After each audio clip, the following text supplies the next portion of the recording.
Oh man, the holidays can be a really meaningful time, but it can also be a really demanding time.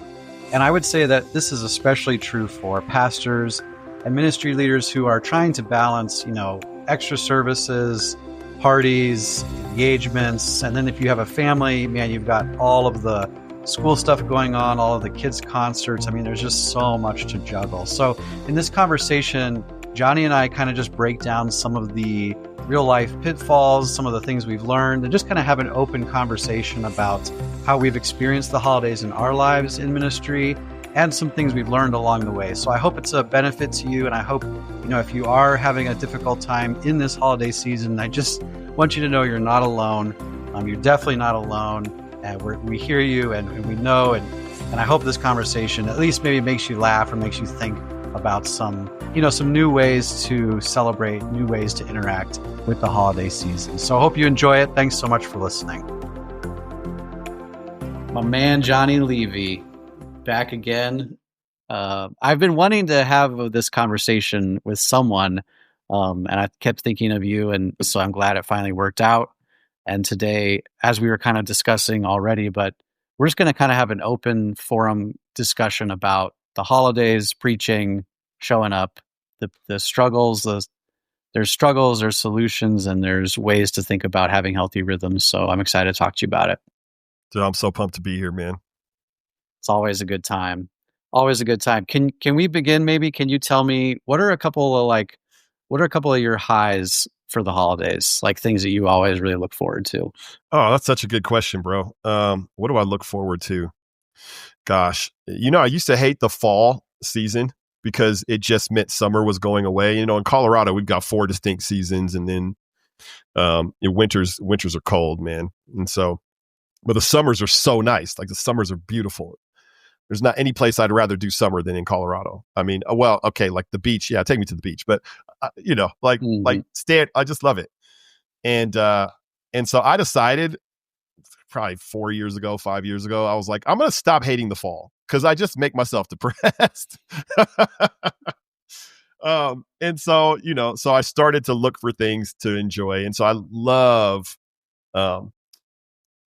spicy, like hot cider a lot. So we have a couple of traditions around hot cider. We're about to do one of our favorite traditions coming up this weekend and go get the Christmas tree with the Bartels, who that's my brother-in-law, my wife's sister, their family, their kids. Our kids are like siblings as opposed to cousins. We do a lot of life together, and we always go and do get our trees together. We might. It's not anything like dramatic. We go to like Home Depot. So you're not talking about hiking into the woods, no, we don't do like that. In a tree. No. Okay. But then we usually have a get together with cider and hot drinks and some snacks and stuff like that. And so those are the times that I really enjoy the most. There's a couple like high points like that where it's just family. We're all doing the same thing together, and pumpkin. Oh, my daughter makes pumpkin chocolate chip muffins, bro. Oh my goodness, dude. She just made a batch, like literally in my kitchen right now. It's a batch of like 40 of them. And those are like the highlight of my holiday season. Just eating my daughter's pumpkin chocolate chip muffins. Those sound amazing. It's good. We even have a song. The song goes, pumpkin chocolate chip muffins. Da, da, da, da. That's our song. We sing that. We sing them forth. You summon her, and she'll come forth with worship, with praise and singing. Right? Doesn't it strike you that in your examples of things you enjoy, it just comes. It's simple, hearty things that you like doing. You like being with your family. You like these kind of repetitive memories. Yeah. So, actually, it's funny to me because that. I think that probably highlights for us a lot of the friction of this season. Yeah. It's like the simple things that are just amazing, but we shocker, we overcomplicate the whole thing. I'm super guilty of it, man. Like, we end up overwhelming ourselves because we want to do everything, right? With everybody. Yeah. And then it starts to be like, well, we don't want to let this person down. or these people down, but it highlights one of the things that's really been hard for me is figuring out like how do you maintain all the communities? How do you maintain all those relationships? Do you have more relationships in your life than you can maintain? And seasons like this start to make you see that maybe you do. Yeah. Yeah. Yeah. Have you come to any good conclusion about that? We've been actually making decisions. I feel like the Lord kind of showed me this kind of limitation because you know me, man. Like you've been with me on a lot of my journey, and so my journey's had different settings and environments, right? Like I was a pastor for 10 years, and so I built a lot of meaningful relationships during that time. I built a lot of meaningful relationships around work. I built a lot of meaningful relationships around hobbies. I just hung out this last weekend and played Monopoly with my homies from college. Like we all got saved together, bro. Like these are like some of my oldest homies. Mm-hmm. Got together and played Monopoly with them. But every stage of life, you end up with more relationships. And then you got to decide which ones you're going to continue to tend to and cultivate. Right. Yep. But at a certain point, like, this recently happened where we went to a new church after I stopped being a pastor at Aletheia. Then we went to a new church. The church was kind of a little far away and we were starting completely from scratch. We just had very little overlap with prior seasons of life. And I was wondering why I was having such a hard time getting momentum, because I know who I am. I enter into a church body. I'm going to contribute to the life of the body and make things better. And it just wasn't happening. And came to realize, man, I had too many pockets or circles. I had too many circles I was trying to manage. Right. So, and then I drew out my circles. I was like, all right, I got my family here. And I've got my extended family, which is my wife's parents, which are close, and then my brother-in-law, they're close, and then there's some more people in that kind of outside of immediate family. Then there's my treasure relationships, right? Like you and like people that I stay up with from prior seasons. Then my kids' school relationships, like we're trying to dig in with some of the parents at their school to try to. And I was like, and if any of these things come up, and I have to choose between one of these and this new thing that I'm trying to start. Yeah. Only one of these things has to pop off for me not to be able to do that new thing. So I kept signing up like, I'm going to go to this men's retreat, or I'm going to do this. And then something will pop up in the other circles. And I go with the thing in the other circle. Yep. And I was like, oh, I have to look at my life and realize what I'm trying to do. And so we did end up having to switch churches.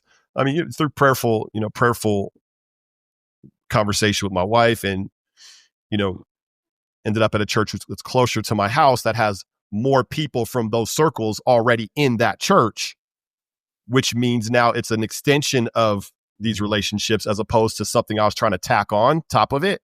Yep.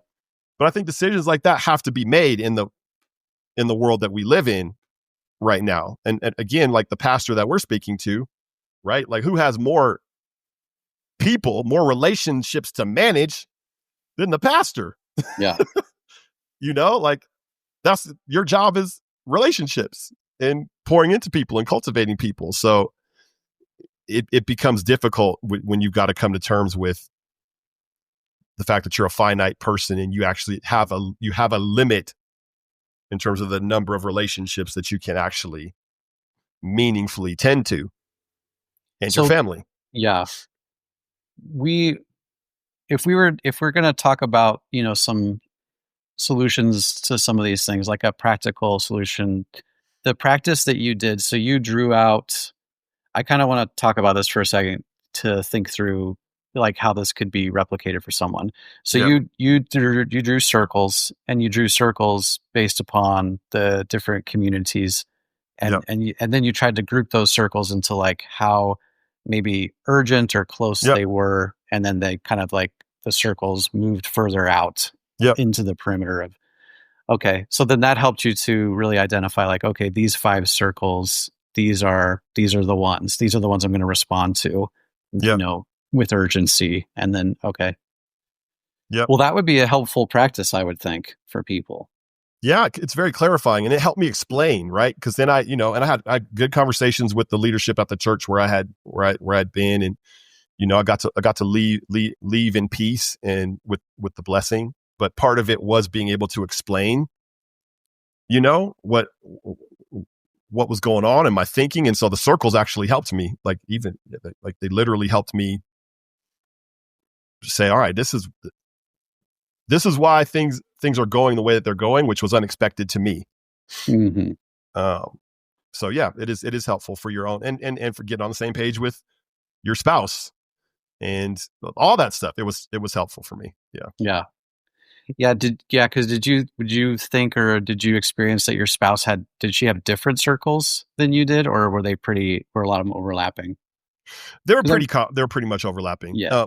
Now there are some circles I have that are outside of her circle. Like, for example, I have a work circle and I have relationships in work that are important to me that I invest in, and they're not just during work, but outside of work, right? I have some of those. And my wife has her own. And so those aren't necessarily overlapping, but for the most part, it was like common sense between us. Yeah. Right.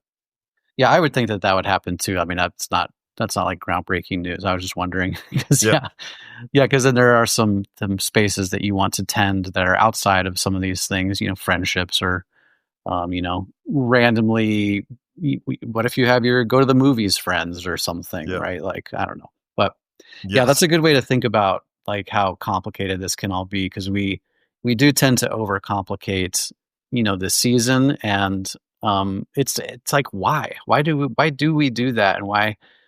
So as it pertains to the ministry, preaching, scheduling, all those things, do you have a memory of, as we talk about being in ministry and, what other folks in ministry may experience, but do you have a memory of, trying to sort out the preaching calendar or the events calendar, and how did that feel?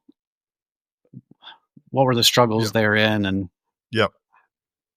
I do remember for those 10 years of ministry, consistently feeling tension. Like, I do remember feeling that tension between family and outside responsibilities, which, and that tension ultimately was a part of, my decision to leave the ministry, or at least it was part of the signaling that God did to help me see, a lot of it, right? Like, I'm just such a relational guy. I'm a connector. I just love people. I'm going to connect with people. When you put me anywhere, I'm going to connect with people. But I'm not infinite. And so a lot of God's teaching of me and training me is towards simplicity and towards less. When I have a tendency, like I'm a connector, right? I'm shooting my tentacles out and grabbing new things and tending to new relationships. And, my wife's like, who's this new dude that you're talking about? That's so awesome. It's like, what? Oh yeah, I met him yesterday. What? How do you, so a lot of the Lord's dealing with me has been towards simplicity and towards less. And so yes, I do remember, feeling that tension. And I don't have a particular memory of it becoming more acute in the holidays. Well, yeah, I mean, I've got a general sense, like, during the holidays, there's all these parties you got to go to, right? And then you got to decide, especially if you're the pastor, right? You're like, well, what does it mean if I don't show up here, right? And to get to the place where you don't necessarily feel like you have control of your time, right? Because the stakes. And so if you ask me what it is about the holidays, it's the stakes, the potential to offend, or to communicate the wrong message to people, because the holidays feel special to people. Right. And so then they specially want to spend time in certain ways or do certain things together or maintain certain traditions. And then you feel these stakes, like, okay, well, if I don't, I'd rather put more strain on myself and my family and make it happen than disappoint Right. people. And a lot of us, right, pastors, people pleasers. I mean, maybe not all of us, but a lot of us, relational. We don't want to let people down. I mean, that's one of my triggers. I don't know if it's one. I mean, I know it's one of yours too, right? Mm-hmm. I don't want to let people down. And so that becomes the thing that's driving us is I don't want to let people down. Therefore, I'm going to give this much of myself here and give this much of myself there. And it's not enough maybe to give to my family. And now we're kind of feeling all ragtag and pulled 100 directions. And why is the holidays always like this? Right. Then I'm asking myself, why is it always like this?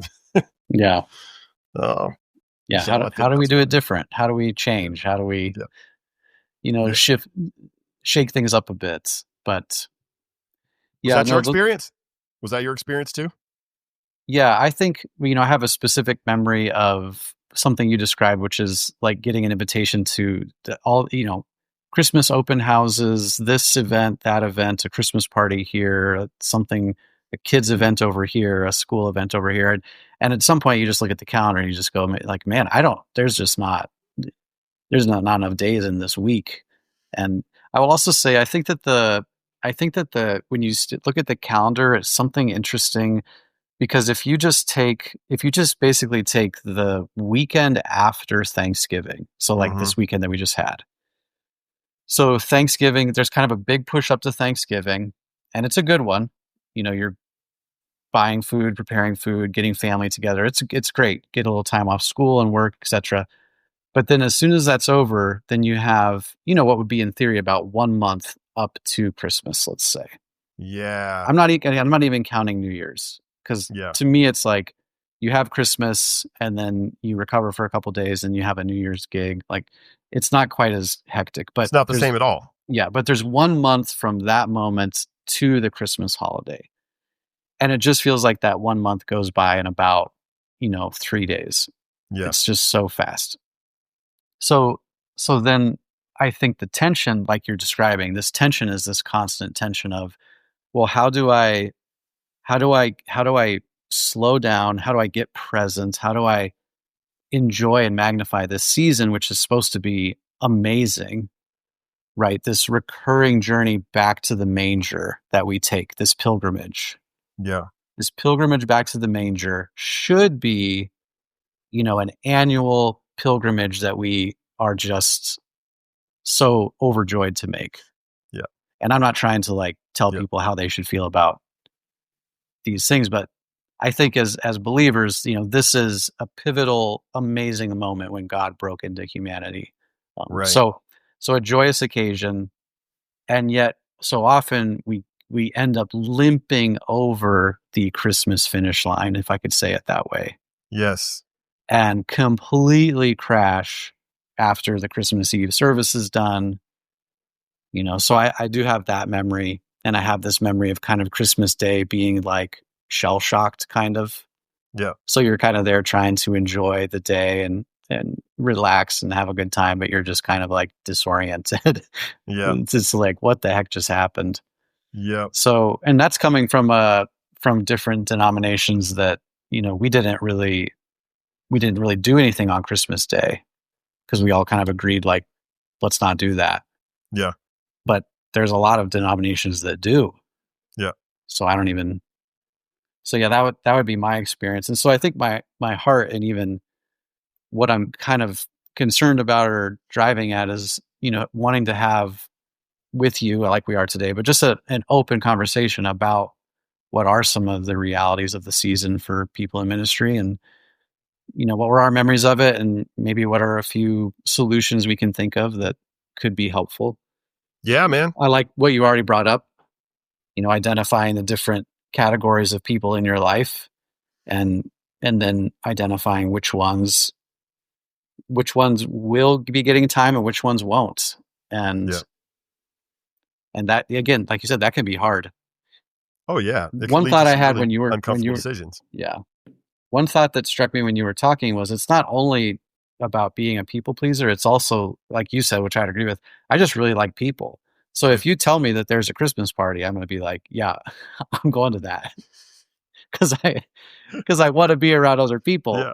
Yep. Hey, we're having a gift exchange. Okay, good. I'm going to that. Like, I want Yep. to, I want to go and have fun. But yeah, having to navigate those things and trying to figure out which is highest on the priority, you know, ladder. Yeah. So Getting on the same page with your spouse, like who are we who are we investing in? Like we've had actual conversations about that.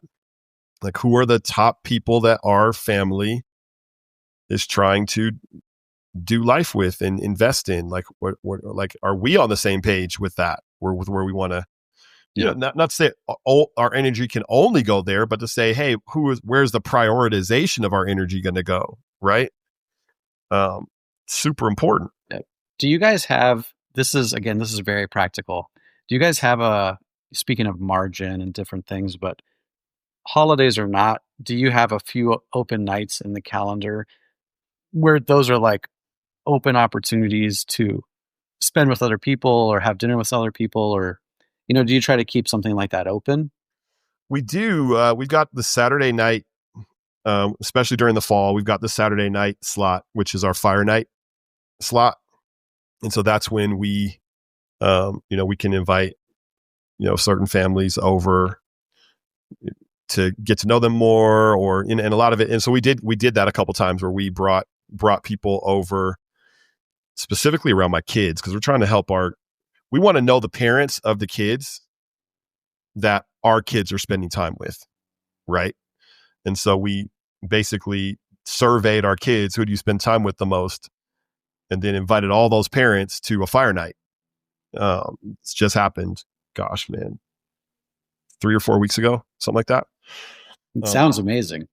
it was amazing. It was a little awkward because we're bringing people together that we know a lot of times and don't know each other, and so, but also it was very useful to be like, okay, like these are the caliber of the people that are Mm, going to be in our kids' lives, potentially indirectly, but good people that love Jesus. Man, it was really cool. It's cool to see that, and to hang out with everybody, and to have a moment where we all are like, yeah, let's, to some degree, we're doing this together.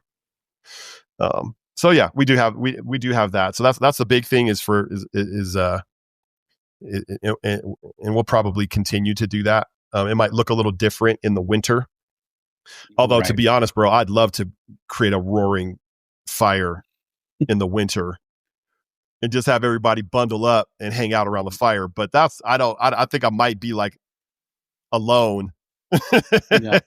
at the fire, because I just like fire that much. Yep. I feel like families that do this successfully do what you just said. They just have a night or a space in the Mm-hmm. month where it's just an open invitation where we just all know that this is going to happen. Yeah. You're gonna have whatever it would be, grilled cheese sandwiches at our house on Sunday afternoons, or Some easy. yeah, cinnamon rolls. Someone I know, I can't remember who it was, but someone I know did cinnamon roll Saturday, Yeah. and it was just an open invite. They'd make a bunch of cinnamon rolls and have coffee, and kind of whoever showed up showed up. Dude, I love that, man. That makes me hungry, but Yeah. I yeah, love but that. Right that's now. a great tradition too, something like that. So maybe that's a good thought too, is keep your traditions going through the holidays, and then guard them, Yeah. and say, this is the open invitation, this is the open house or whatever. It reminds me of my folks do every Thanksgiving week they do an annual open house at their house on Wednesday nights from whatever 5 to 9 p.m. And it's just kind of an open invitation. You invite whoever, and whoever's in town or whoever's available, they kind of roll on through, come in, eat some finger foods, have some drinks, catch up with old friends, Yep. and it's a great, you Great way know, to do it. people know what's happening. Yep. The They put the neighbors word out. know, the neighbors' friends know, friends who are in town know, and it just kind of has ended up becoming this thing that is this is just what happens. Yeah. People are hungry for Mm-hmm. companionship. Yep. Yeah. So that's been really cool. That's been really cool. What do you think about? You had mentioned when we were briefly talking before. I wanted to press in on this thing you brought up: the personal spiritual disconnection. So the personal, spiritual disconnection, keeping your own heart centered in this season.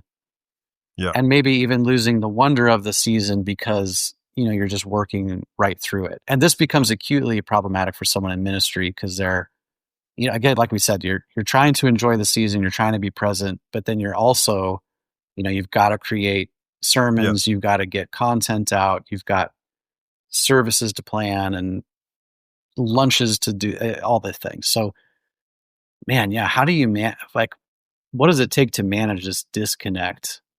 Yeah. So I'm going to start with, so I might be a little different than the average person. I don't know. You have to tell me if you identify with this. I wasn't raised to care that much about holidays. My family did a decent amount on Christmas. But my dad was always he just didn't subscribe to it. What do you want for your birthday, Dad? Nothing. Don't give me anything for my birthday. I don't want anything. Like my dad's was just kind of that way. And I inherited a little bit of that. So how the scripture talks about some people esteem one day above another and some people don't. You know what I mean? Like I'm probably more in the camp of people that doesn't. My wife is in the camp of people that really do. Right. So my wife has really visceral memories. And she holds fast to traditions. And so I've learned to come her way a bit. Because I want to stay married. Yeah, I understand. Yeah. Yeah. So for me, I would see preaching Christmas or preaching Easter to some degree. My mind would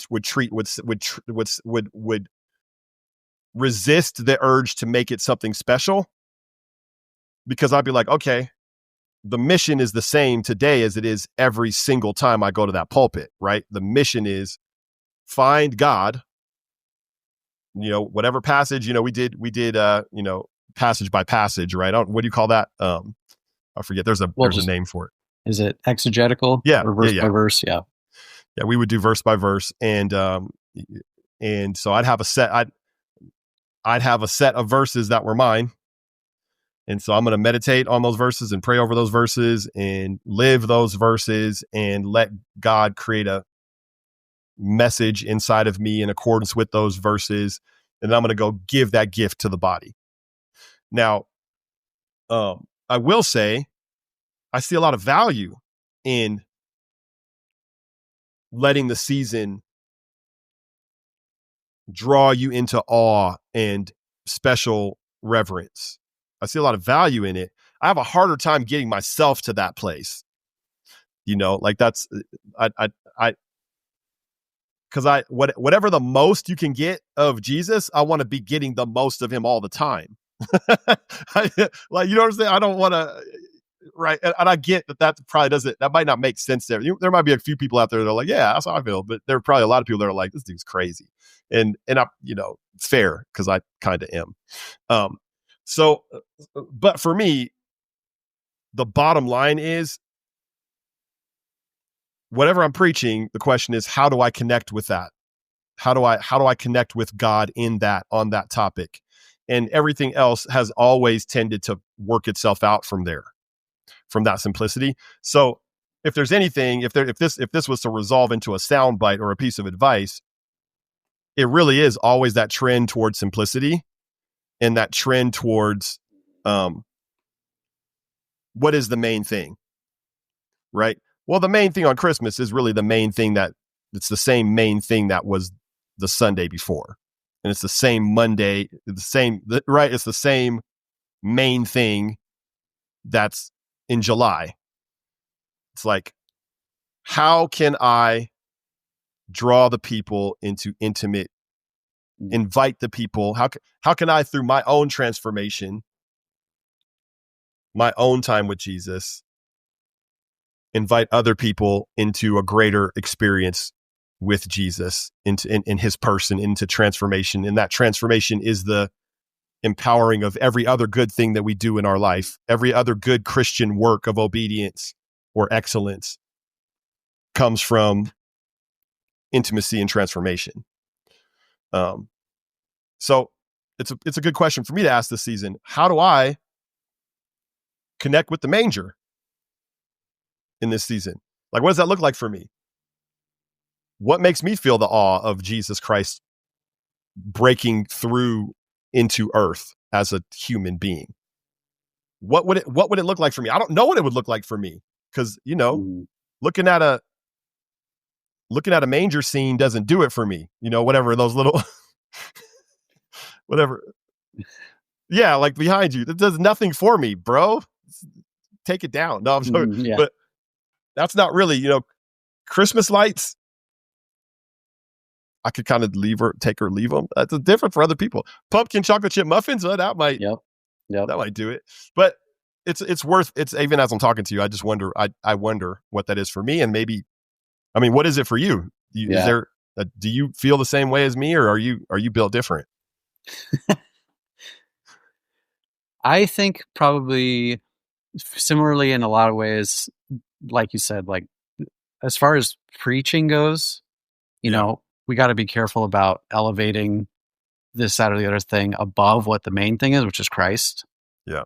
But so then also, I think that maybe over the years, but I was sharing this, I must have been sharing this with you before we started recording, but I kind of see both Christmas and Easter I now see them as annual pilgrimages we take. Yeah. And I think the way I view it more now is that, much like any other religious pilgrimage, I do think it's a big deal, and I think it's a worthwhile journey that we need to try to go on, 2 different times a year, back to the manger. So I would say it this way: a pilgrimage back to the manger, and then we take a pilgrimage back to the empty tomb. And we go on these pilgrimages to remember, to reflect, to not try to tell a new story in a different way, but to stare down an ancient story that, means everything. And so that, to me, I guess, holds some awe and wonder to it when I think about it in that way, like a recurring annual pilgrimage that we go on. And so for me, that I think so the Christmas one starts when Advent starts for me. So again, like I said, like this Thanksgiving weekend, you kind of go, bang, I have got like a month, and we take this month-long journey back to the manger. And then the Easter journey, I believe, kind of starts at the Ash Wednesday, so Lent. So I guess kind of following the liturgical ideas of those journeys. Yeah. But that has changed a bit for me, again, like I said, over the past, whatever it be, 5-10 years. Because I also have a very visceral memories of feeling this pressure to unearth some new, shiny way to look at these events. And then coming to a deep conviction of like, that's not good. That's not the job. Yeah, that's not okay. Like, and I'm going to speak on a personal conviction here, but I don't think God is asking us to find a new, dynamic, interesting way to look at these ancient stories. I think he's probably more asking us, as I shared, to just share the story and then let the inherent power in the story and in the event work on its own. Yeah. Like, it doesn't need me to have a cute, 3-point sermon or a nice, cute alliteration on Christmas to emphasize the fact that, oh my gosh, God came to be with us. Yeah. So would you say, though, to some degree, though, it's like this diamond, it's like this multifaceted diamond, and you get a chance as your unique, who you are and your identity and your calling and your design, get to maybe bring out a facet of this diamond, right? Now, it isn't anything new. It's just a facet of this diamond that you're. So I agree with you. Like, there's an oldness to it. You're just setting the eyes on the diamond, but then there's also a newness to it in the sense that it's you're the one who gets to be drenched in the text and drenched in the awe, and then to go like the shepherds, right? The shepherds run out and they're telling everybody, dude, guess what we saw, right? Well, each of those shepherds had a different voice and a different look to them and a different perspective and a different past. And you know what I mean? So Yep. I don't know. I wonder if that fits in with what you're saying. Yeah. I mean, I would think it does for sure. Yeah. Because the individual experience kind of colors and highlights, gives it maybe the tones and the feeling of a different perspective. But to your point, we all, even just you brought up how you and your wife see things differently in the holidays, right? So even from there, you have these two pretty different perspectives in the same house as to what these holidays kind of feel like and mean and how they function. And you're right. I think all of that would tend to illustrate, how we end up preaching the old story. Sure. Yeah. Yeah. Something that just hits me this time. You know what I mean? Like it's like, that's some of my favorite moments is like, oh, I get to share this tidbit of joy that God gave me. That's what I get to share. Well, that's when I get excited. That's why I'm preaching from my guts. That's when I'm preaching with passion is, when I made a connection or God showed me something, or in my intimacy with God, something's illuminated. And it's it's not new. Right. It's never really new. But it's illuminated in some way. Something that's already there becomes radiant to me. Yes. I've got a great example of what you're saying, right? So I decided in the month of December to read through all 4 Gospels. Yeah. Right. So those are beautiful texts that you could read over and over again. So I got into them today, and just to your point, I thought this was so crazy. The thing that stood out to me in Matthew 1, 2, and 3, the thing that really jumped out at me this time was how many times in just those 3 chapters, God breaks into someone's life through their dreams. Yeah. So, visited in a dream. In a dream, this was confirmed. In a dream, this guy was warned. In a dream, this was explained. And totally to your point, it was like, that's the thing that jumped out this time was, oh, and then I kind of went down a rabbit trail like, oh, well, what is it about dreams? And does God still use dreams? And what are some dreams I've had lately? Well, they're super weird. Like my dog runs out the front door and I can't find her again. Yeah. Well, that's, is that from the Lord? I don't know. But yeah, to your point, that, those are passages I've read so many times, but this time, that's the thing that really stuck out. And if I was preaching those 3 passages, I would totally have to share that.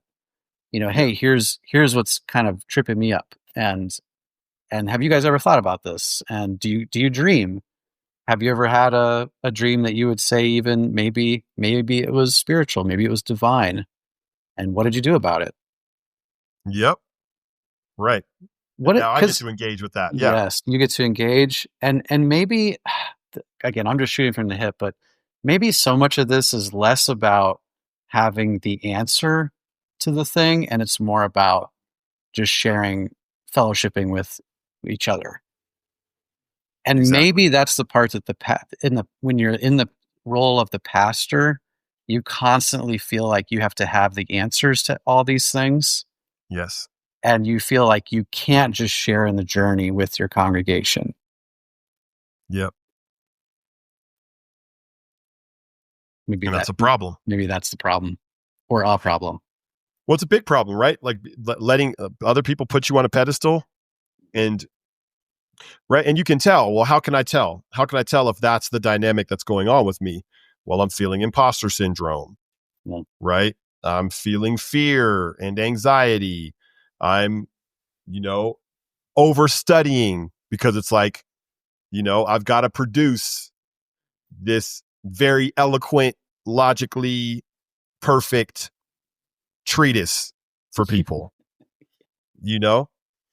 And so you can tell, right? Like if you just take your own temperature, you can tell like, okay, because that's not the space where you're going to be doing your best work, right? Fear just kind of poisons everything, man. Anxiety poisons everything. If I'm coming from that place, then,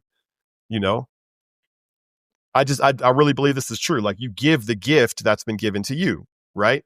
If I want to give peace, if I want to give the gift of peace, I need to know peace, right? If I want to give the gift of joy, I need to be joyful.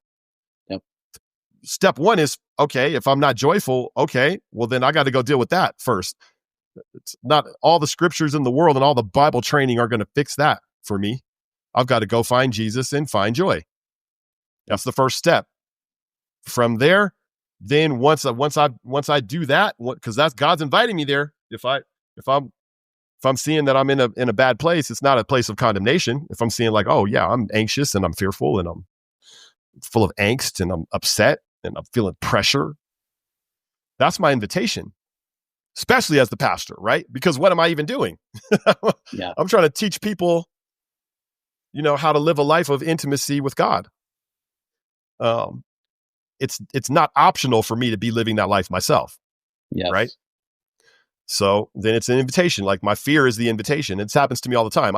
I deal with fear all the time. Like, naturally in myself, because of my upbringing, I was surrounded by fear. I had so much fear, so much more fear than anybody else that I could see. I mean, I can't see anybody else's heart, but so much fear. And but the Lord's taught me, okay, fear is the time to be curious, right? Why? What am I afraid of? Why am I afraid? Where are you, Lord? What do you think about this? What do you think about this fear? What am I afraid of? Well, I'm afraid I'm going to let everybody down.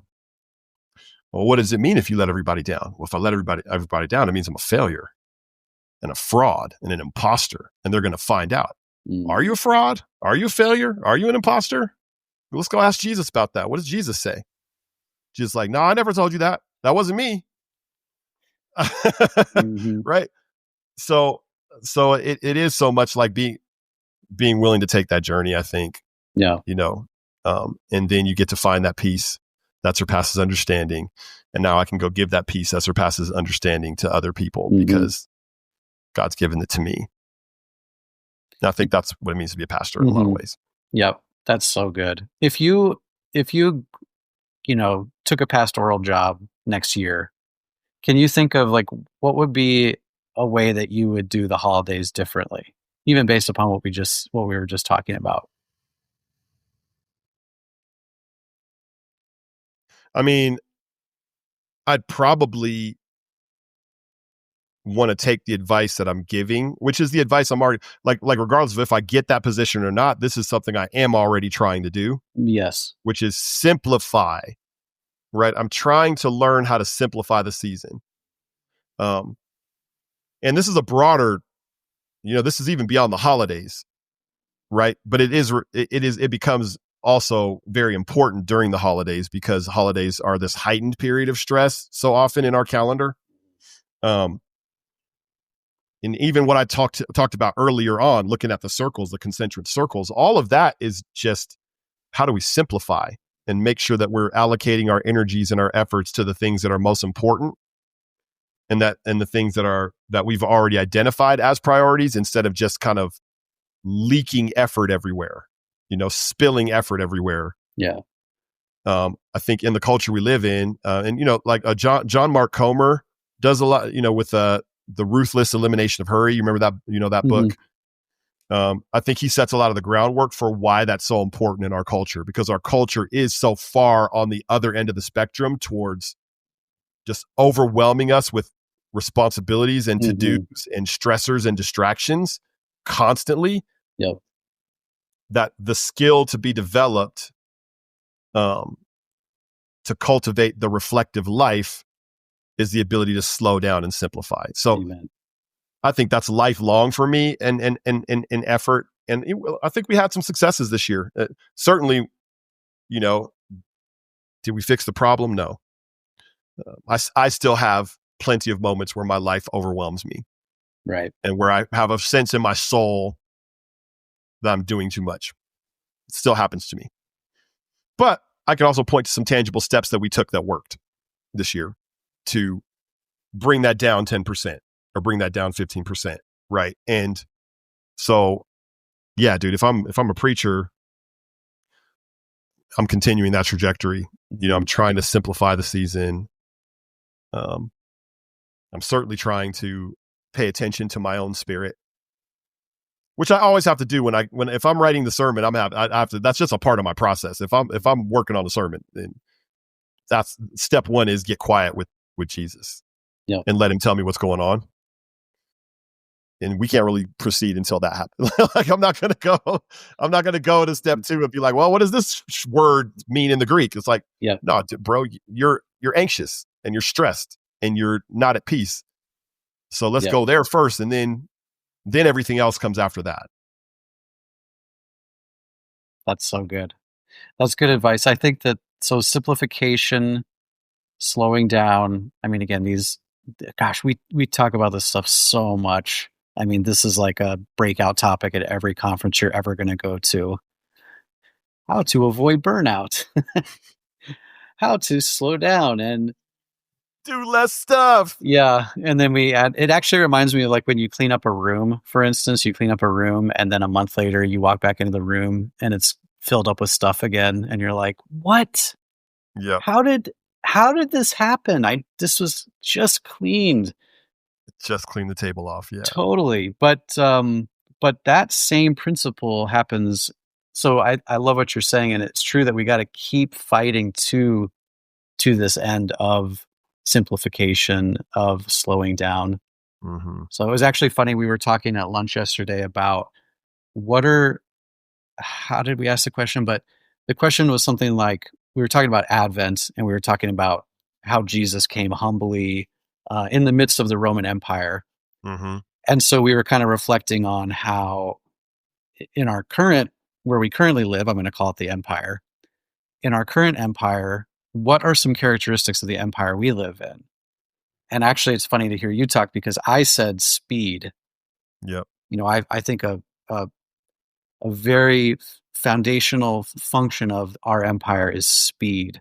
Yes. And it's a speed that's unsustainable for our human bodies, for how God designed us.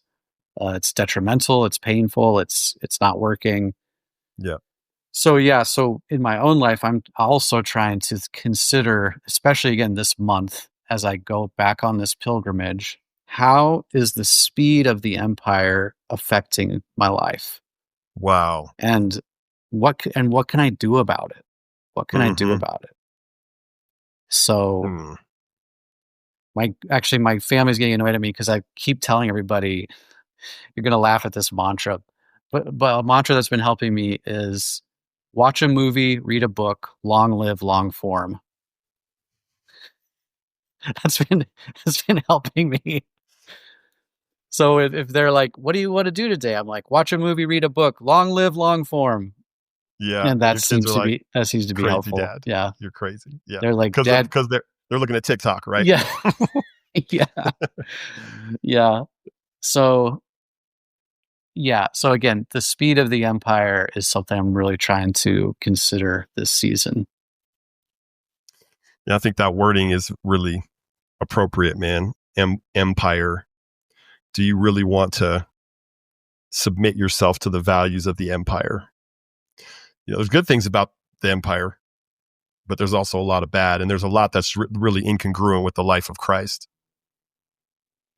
And that's convicting because just as it was 2,000 years ago when Jesus showed up, he showed up into an empire that there was a lot that was incongruent with the kingdom.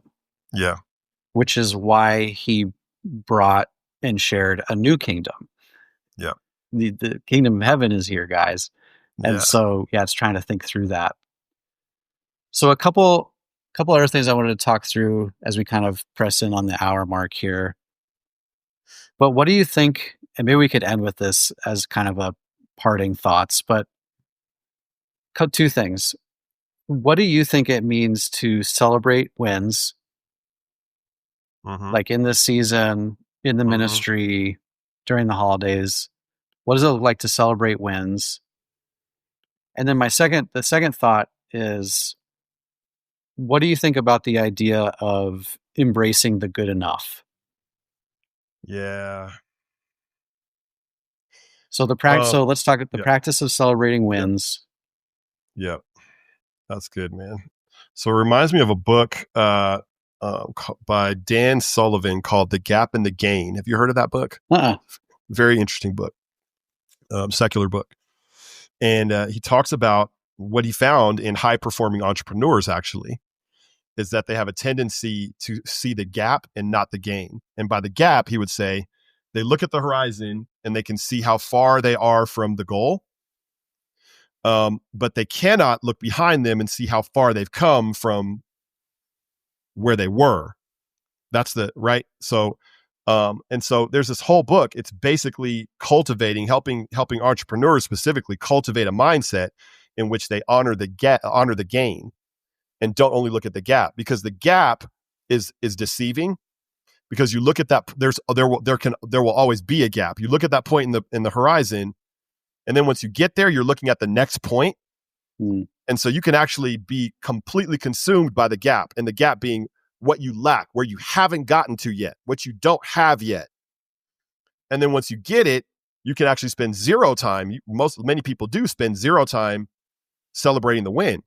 Like, oh, I got here, or look how far I've come. And so there's disciplines in this book about how to do that. And I think what it means to honor the wins is to give them their proper weight, right? And so you and I would probably in the Christian setting call that gratitude, right? Like time for reflective gratitude. That's part of what we did on Thanksgiving that I'm so glad we did on Thanksgiving. I can't take credit for this because I had nothing to do with it. My father and mother-in-law always do kind of something formal on these holidays, but it doesn't feel like stiff.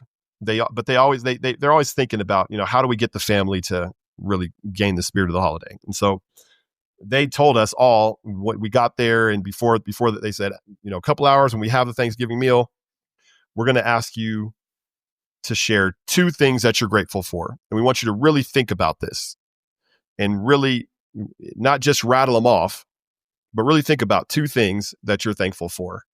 And then we're going to go around and let each person share one, and we'll go around and let each person share another. There were tears. You know what I mean? My kids shared meaningful things. And we just took a moment to appreciate, right? And so in this culture of speed that you determine, like speed, efficiency, productivity, the currency is always what's next and where we're going. And it's very rarely gratitude and reflection over what's already happened. So that's what I would say to the first question. Ways to, let's say, disrupt the empire. Gratitude is a really great tool to disrupt the empire in your life. Yeah. The second, good enough, the word I hear there is contentment. Which again is kind of the counterpoint of ambition. And this is a tough one to balance because I'm a big dreamer. And God has given me a desire to do big things, to seek big outcomes, to make a big impact. Like, He wired me that way. It's not wrong. He wired me that way. But there's a difference between holding that with a closed hand and holding that with an open hand, right? So I was talking to a brother, Jeff Shufflebein, not long ago, and we talked about our obsession with outcomes and how an obsession with an outcome is the wrong obsession because the outcome you don't control. You only can control the input. There are some inputs you can control. I can control how hard I work. I can control choices that I make. But we tend to obsess over outcomes, which God controls outcomes. I mean, there are certain things you can do to help outcomes happen, but ultimately there's a serenity that especially a believer can have in. It's not a bad thing that outcomes are in the hand of God. That's actually the greatest blessing because it means I can slow down and just let go and not be gripping the steering wheel so hard all the time with white knuckles. Like, if I mess up, everything's going to blow up. No, it's not, bro. Trust in the Lord. That takes you back to scripture now, man. Now you got me preachy, bro. Trust in the Lord with all your heart. Do not lean to your own understanding. In all your ways, acknowledge him, and he will direct your path. Love that scripture. Because what that scripture does, it doesn't say, hey, trust in your mind with all your heart. Make sure you're leaning hard on your own understanding, because it's all on you to save yourself. You know what I mean? That's not what the scripture says. It says trust in the Lord. Like, so that means the directed life, the best possible outcome of life that I can have, comes from the seat of trust. Trusting God, which is very counterintuitive, because there's nothing in that scripture that talks about your effort. It talks about trust the Lord, right? So we're learning that in trusting God, yes, we will act, but there's an action that comes from the serenity of trust, and there's an action that comes from, let's say, the worship or the high estimation of self as the one who creates the outcome. But God is the one who creates the outcome. So trusting God. So the best outcome I can possibly have is, it starts with trusting God, and it proceeds from there in this worship and this attitude of worship and trust towards the best outcome, right? Because this is how I've solved, there's times where I really did what I thought the Lord said. The Lord says, hey, I want you to do this. And I go and do it. And it flipping blows up in my face. Yep. Right? And that'll make you be like, should I even pray? Like I've had those moments, bro, where it's like visceral, where I'm like on my knees, like, what the heck happened, Lord? Because I did what you said and this thing blew up in my face. What happened? Like, I'm afraid that I'm in danger of trusting you less because this happened. And it's like, but when the emphasis goes to, hey, maybe I learned something from this situation, but I wouldn't have done anything different, because the best outcome I can have, and it's not going to be a perfect outcome. See, now that's when it gets where I get free. I could do the best I can, and it doesn't guarantee me a perfect outcome every time. The best outcome that I could possibly get is an outcome that sometimes has setbacks. But it's still the best I can have. And the best I can have is trusting in the Lord with all my heart. And so good enough to me means having the serenity to avoid perfectionism by pursuing excellence with an open hand, and letting the Spirit guide me when enough is enough, versus letting some external standard determine when enough is enough. Because if I can do it in trust, and if I can do it in rest, and then I can stop in trust, and I can stop in rest, and I can offer it up to God, and then let him control the outcome, that psychologically diffuses a lot of the ammunition that would be used to cause me stress and anxiety and fear. And I seek to, and I believe I believe a person can live a life without fear.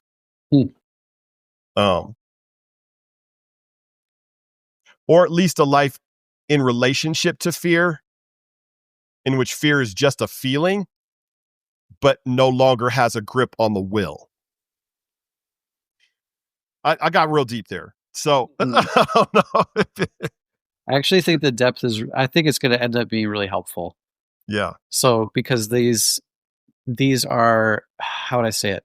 These are topics that are easy to fly over, because they're kind of, I don't have to belittle them, but they're kind of trite. Like, oh, I'll have gratitude. I'll be content.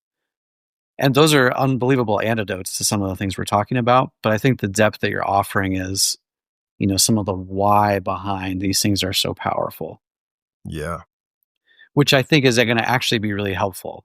And I do think you bring up some unbelievable points. Trust, Proverbs 3, 5, and 6. I love what you said about obsessing about the effort that I put in, not the outcome.